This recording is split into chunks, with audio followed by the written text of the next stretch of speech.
Hello to our viewers and welcome to another segment here at www.journeyman1.com. And today we have Renae Jensen from the USA with us, and the topic is Feng Shui. So welcome. Thank you. And tell us, how did you actually get into this field and why did you decide to get into this field?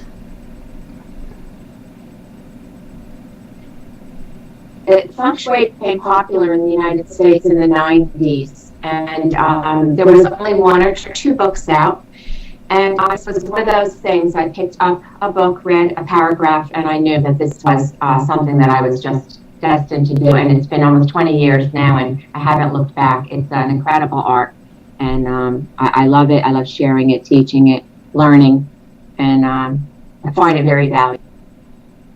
Yeah. Yep, so you've been doing this for over 20 years now. Yes. So you've been doing this over 20 years now. Yes, I've hosted several.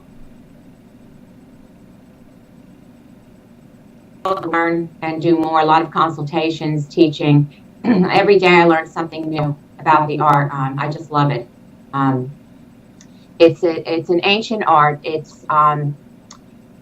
means wind and water. It's been called the art of geomancy, the art of placement, and I have just found that it is not a noun. I consider it a verb. So Feng Shui is an active part of something that we all need to embrace today in our lives. It's very needed today. So what is Feng Shui? It is an art that it's considered one of the earth lux. In the ancient Chinese teachings, what I found so interesting is, does everyone need Feng Shui? No, they don't. If you come in with perfect heaven luck and your astrology and your genetics and your karma are 100%, you're probably going to do fine without the Feng Shui.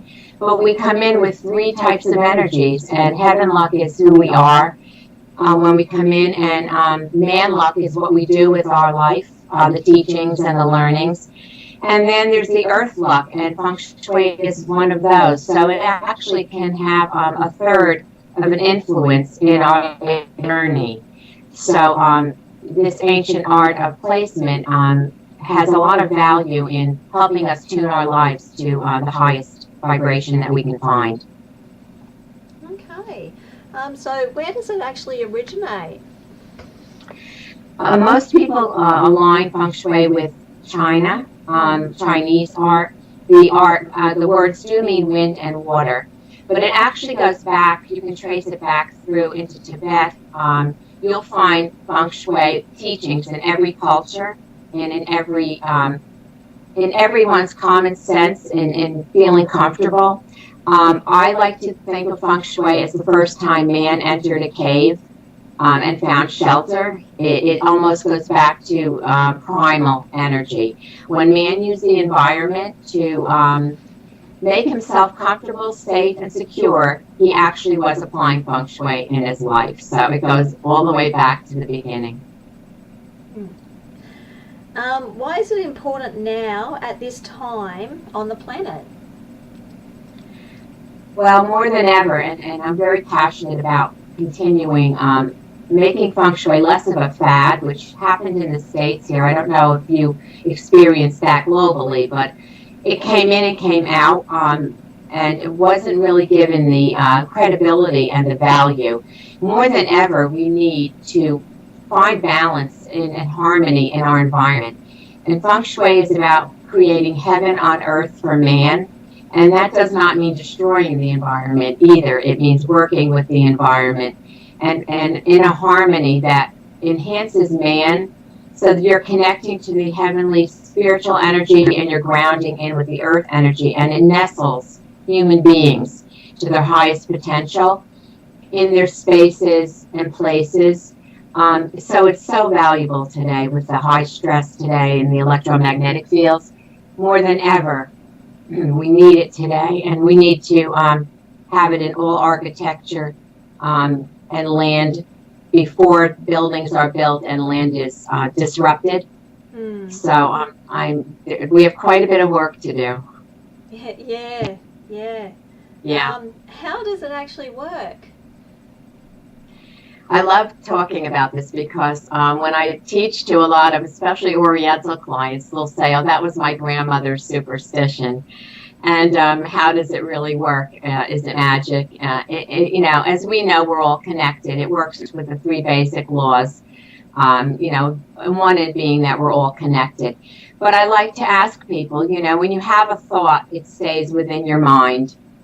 When you learn how to journal and write your wishes and you speak your intentions, we found that we're able to accomplish more. It's been proven that journaling is very effective. So when you apply feng shui into your home, you actually create a living vision board out of your home. It becomes a replica of where you are now, but also where you're going to. So you actually becomes a living, it's your life, your journey, as expressed on your walls, floors, ceilings, shape of home, everything. So it actually will manifest from there. So just take a look around your home and see what your home is saying about your life, and you'll get a very good handle on feng shui quickly. I suppose that is in regards to clutter too. So is clutter a bad thing? I feel that clutter is probably the biggest sickness on the planet today. We have so much that it actually interrupts our moving forward. If you have a full pot, nothing else can enter. So people want more this, more health, more wealth, more relationship. And there's not another, the home is just bursting. The closets are full, the basements are full, and the shelves, and everything represents an energy. Anything lower level represents the past. Anything mid-range is the present, and anything above the head or in the attic is the future. So we can clutter up past, present, and future very easily.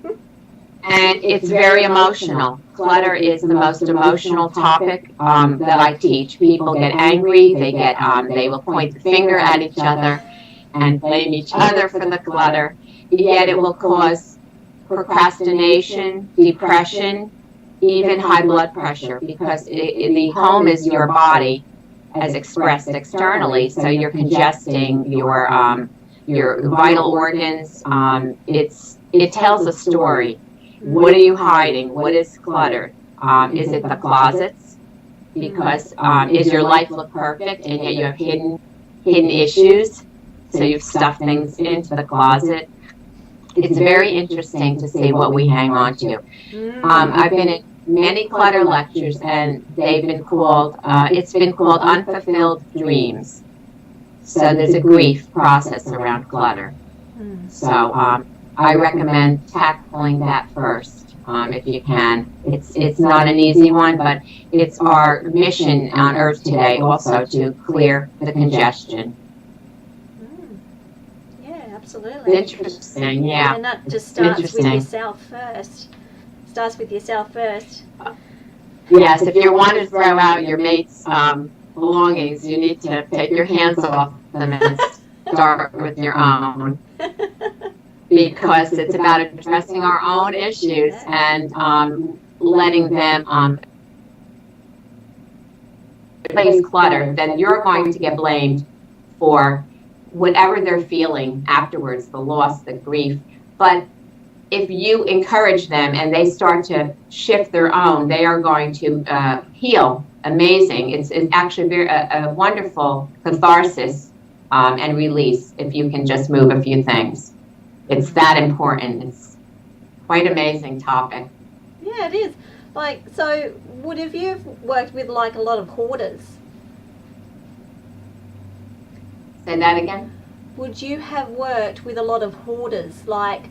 Their house is that full of clutter that they can hardly Yes. move in their house. So have you worked with those types of people too?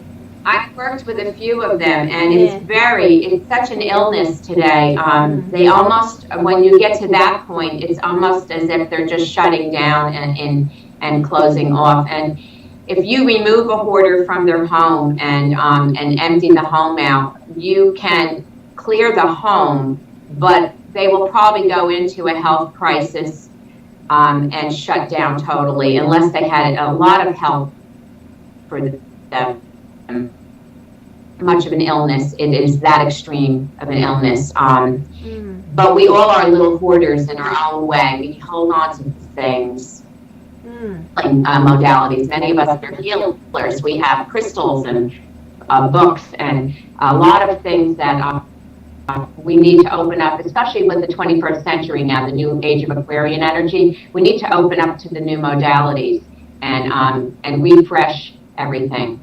So yes, a hoarder is a difficult one because they are at the end, almost the end of the journey. They're so shut down, and they would need a lot of support and help to see what kind of fear and anxiety had gotten them to that point of just shutting themselves into that type of a ball. Yeah. Yep. Yeah. A lot of past issues. Yeah, obviously. Past, present, future at that point, because the levels would all have been full. So everything is shut down, nowhere to go. Yeah. Very sad, actually. Yeah, it is. It is a crisis of our time. What are some of the best and worst home designs? I'm not sure how the rest of the world operates, but I know that in the United States, post-World War II, there was a lot of homes built that have actually increased divorce rates and increased a lot of issues here.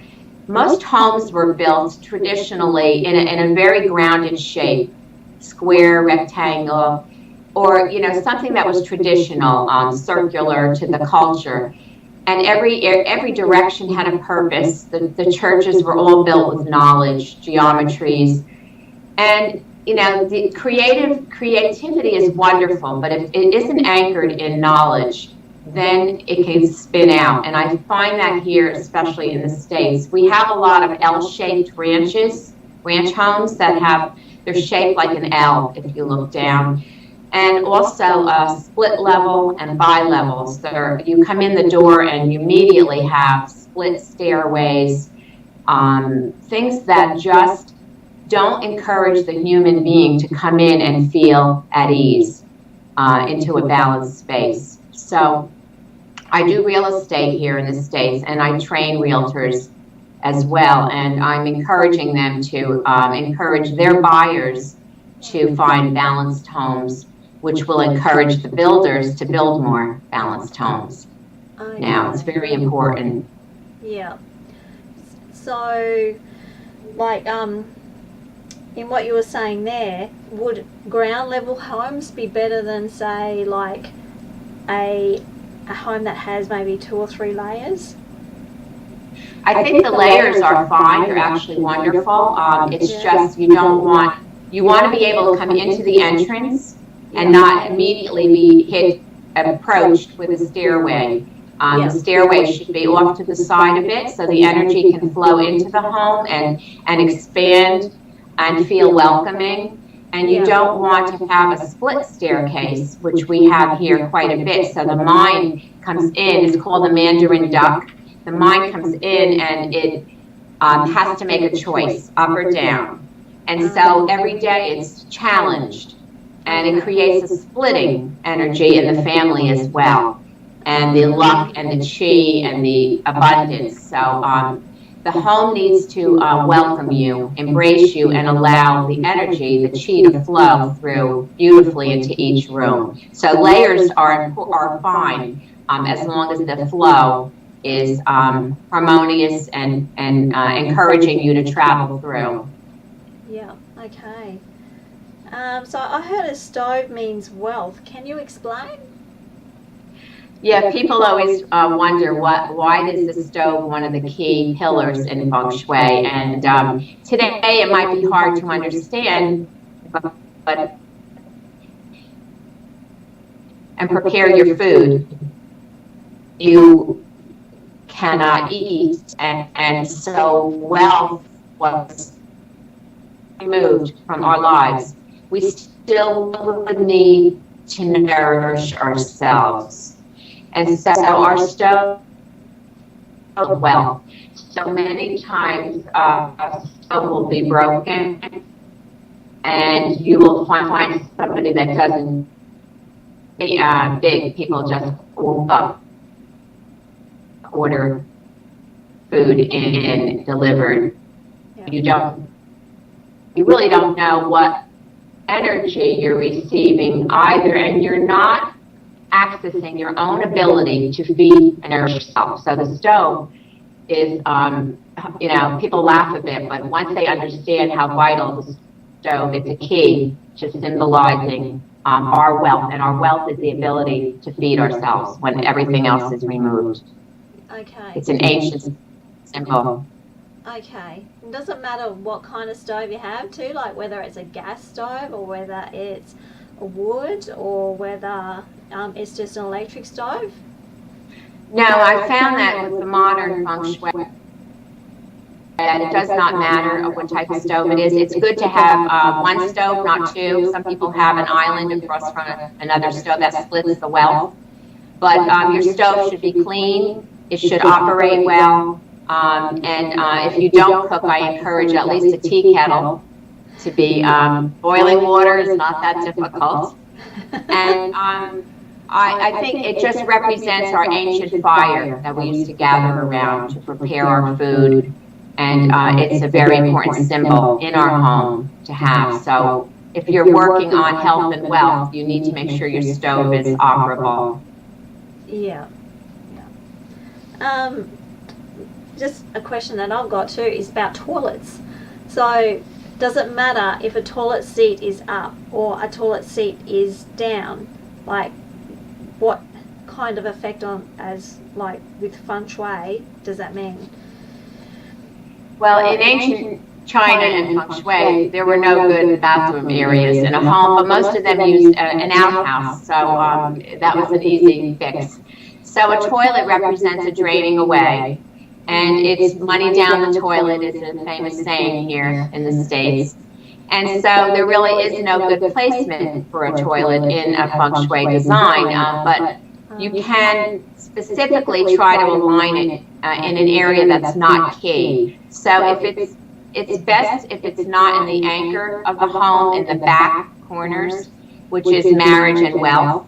It's much better if it's not in a key area. So it relates to a drain, and so what keeping the lid down does represent holding or containing that draining energy a bit. Okay. And there are designs that you can do. Some people use color. You can use different energetic elements and some different artwork to try and work with the energy to give it the feeling of moving upward. So sometimes I'll use a tree or a plant or something, a color, to shift the energy up. But a restaurant, if you purchase a business and it has a toilet in the wealth area, you've already kind of given yourself a challenge. Or a bathroom in a marriage corner, you've already aligned with it. And so if your heaven luck is got some marriage issues, if your astrology chart shows some challenges with relationship, and you're attracted to a home with a toilet in the marriage corner, you have a double alignment. So you actually are stepping into your path and not, trying to, you're stepping into your karmic issue here. So people are attracted to homes that they resonate with.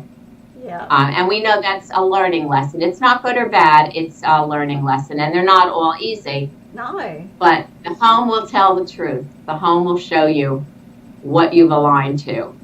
So it tells your story. It speaks your, you don't have to say anything. It actually will tell everything about the client when you go in. It's just read the home like you would read a body.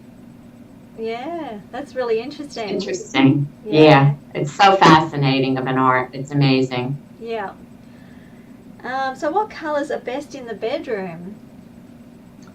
I get this question quite a bit with bedroom, and bedrooms are very vital. Almost 90% of energy in feng shui, I've heard from several masters, and I find that it's true. If you can just work on the bedroom, you would have accomplished a huge amount. It's where we close our eyes and we travel into other realms. It's where we feel vulnerable, because where do we feel vulnerable? To lie down and shut our eyes and go to sleep. We need to feel safe and secure in the bedroom. So I do a lot of bedroom work for children. I do a lot for couples. Colors in the bedroom are very important. And I had someone ask me that at a show once, does it matter? So I said, well, if you never want to have sex again in your life, paint your bedroom purple. So everyone was laughing about that, but it opened up a great conversation about how color can affect us. Purple is a beautiful spiritual color, and it rises up to that high chakra. Yet I find the bedroom is very important to get into the body. This is where we honor our body with or without a partner. And so earth colors, the colors of the human skin tones, anything the human body would come in, creams, cocos, soft yellows, nothing stark white and nothing very heavy. Very soft, nurturing earth colors to support the body, and then you can accent with playful colors, a little passion, but very important and vital to honor ourselves with the bedroom in the earth, soft earth tones. Okay. Interesting. Yeah, it is. Like, there was a house where we were renting, and it had a feature wall, and it was like a maroon, like a dark maroon color, and that was in like the living area, and the kitchen was back from that. Like, does that particular color mean anything? Have a particular meaning?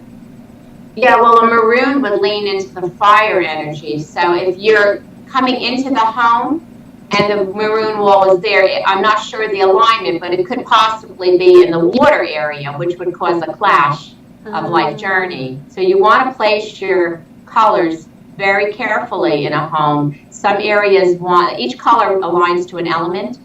Okay. And a home actually embraces a journey of the human body, the human, the life journey of a plant. It has many cycles and layers to understanding. Yet there are certain areas in a home that love wood energy and greens, and other areas that need earth, and other areas that relate to fire and water. So yes, colors are very, very important in placing the home.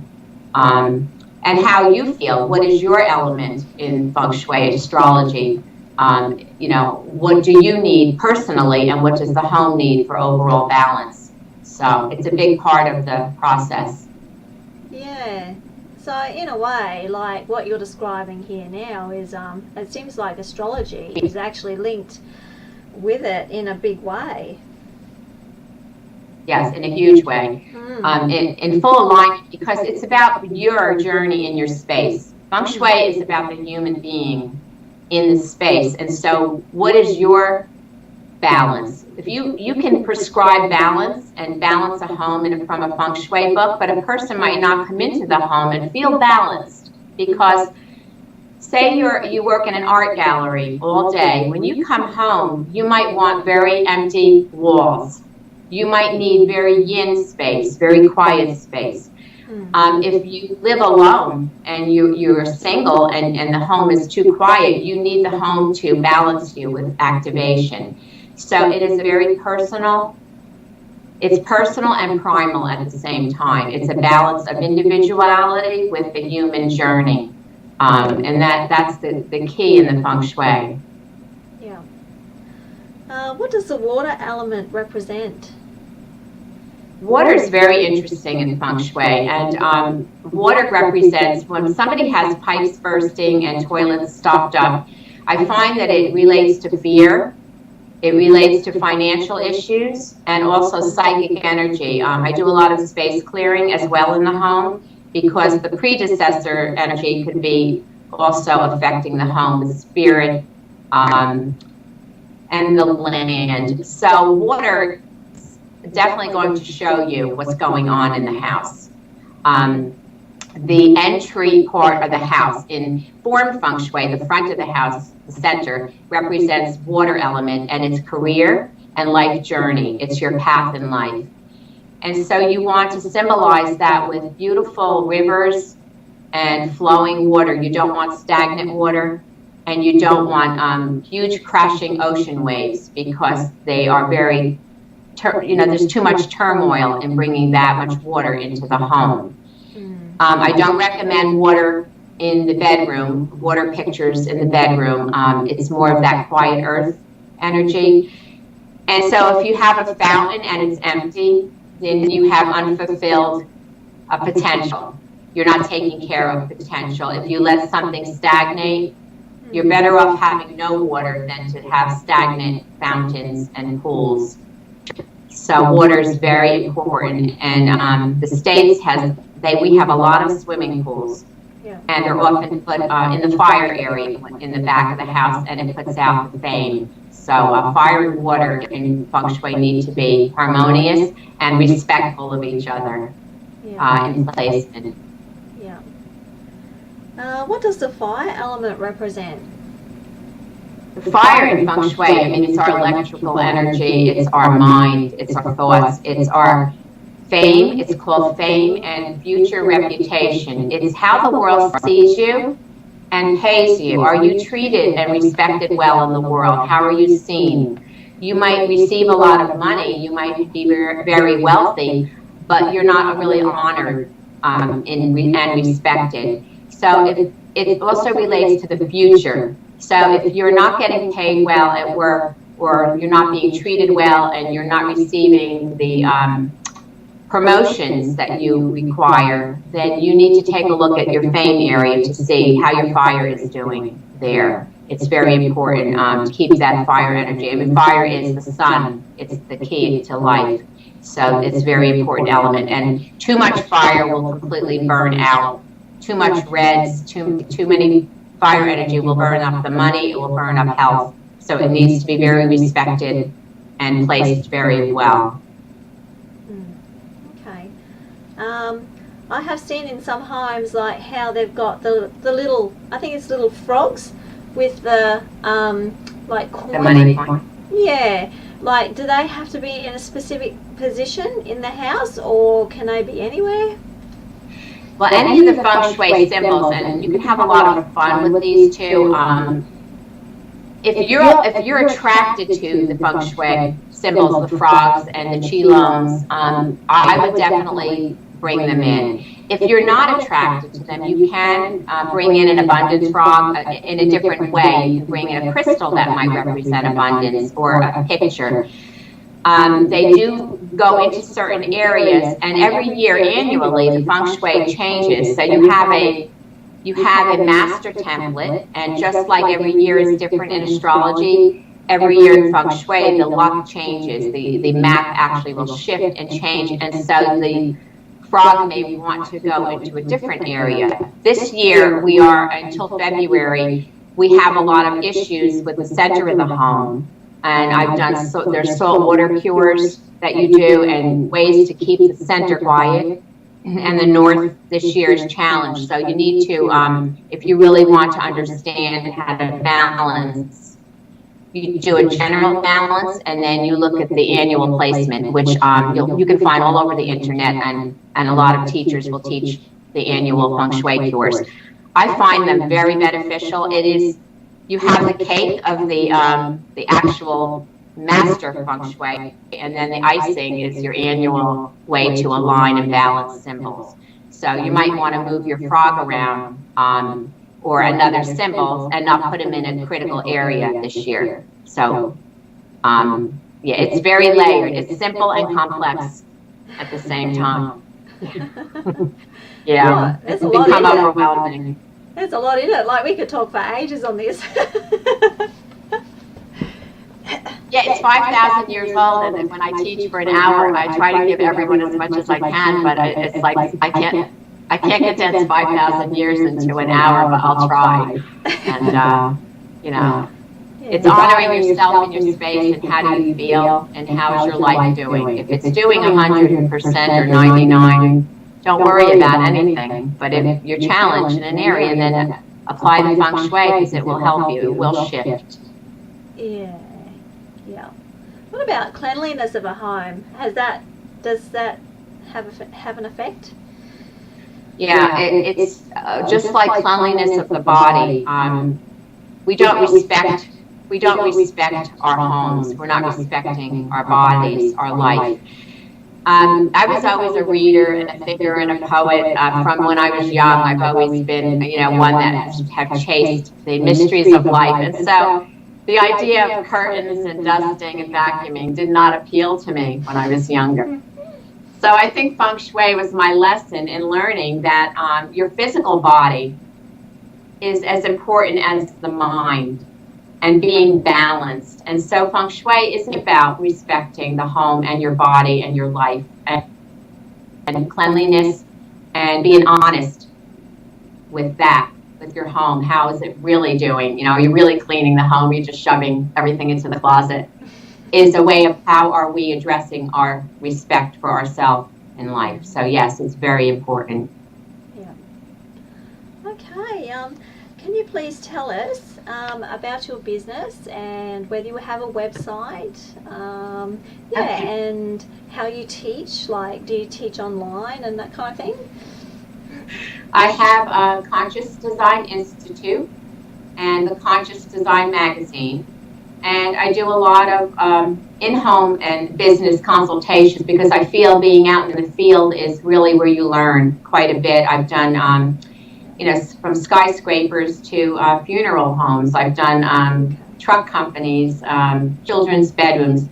I learn and learn and learn from people. I teach real estate agents. I teach everywhere that they want to hear about feng shui. It's my mission to get it respected. I train builders and architects. Everyone can benefit from it. I'm doing some online shortly. It's still a technology challenge for me, but I'm getting there. And I host international conferences. I've held the first 2 ever in the United States on the East Coast. And we'll be hosting another one in Florida in the States called the New World Consciousness conference next year. So it's just wherever I get an opportunity to share and spread, and I encourage everyone to do the same. But the magazine and the Institute, anyone can sign up for the magazine. It's free online, and we put all of our little tidbits in there from experts from all over the world. Okay, great. And so, like with the magazine, is there a website that goes with it, or? Yes, if you go to consciousdesigninstitute.com, you can sign up for the magazine there. Yeah. Okay. And join our club and learn more. But I encourage everyone to continue to embrace feng shui. Don't dismiss it. It is as valuable as all the other work that we're doing in the world today and has a rich placement here with our moving forward. Yeah. And it's such a big time too. Like, we're in the golden age now. Like, yes, there's major shifts happening and a lot of people waking up. We need it more than ever. Yeah. Very I work with a Navajo medicine man, Sam So, from the States, and he said now we have to be in our teepee and keep it safe and close and watch the chaos out on the outside. So we need to secure our energy and our home first before we go out there as world warriors and healers. We need to be grounded, or we will get taken out. And we need to make sure that we're safe and secure and healthy in our place as well. So. Yeah, inner peace, I call it. Because yeah, absolutely. If you have inner peace in here, well, then that reflects out there. Yeah, and staying grounded. Our homes can help us with the grounding and giving us safe haven so we can regroup and rebalance. Yes. Yeah.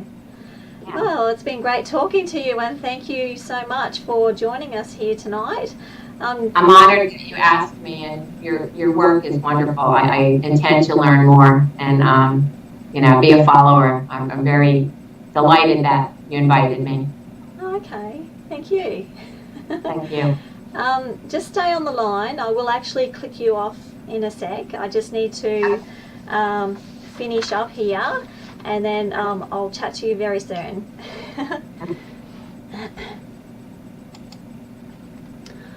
Okay, so next year we have a course that we will be conducting over in India. It's a combined course, and so they'll be with Thai walking deer and also with Dr. Danwan Tari.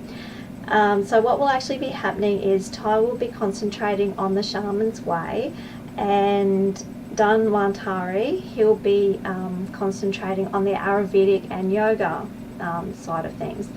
Now, this will be in September 16 to October the 2nd, and this will be for next year. So for those that are interested, you can start booking your time off for holidays, and also, just start saving for your airfares and spending money and that kind of thing. We've also arranged it around that period of time as well, because there's a few special things that happen in his particular area over that period of time, and there's a famous dance festival, and that runs for about 8 nights, where people get dressed up in Garba dresses and join in with the festivities. And also on the 2nd of October, that morning, it is very special because Gandhi was actually born on that particular day. And so we'll be going to an ashram to do a special meditation, which will be lovely. Included in this is actually most of your meals will be included. And so I will actually update this information more, as we know the itinerary and that kind of thing as time goes by.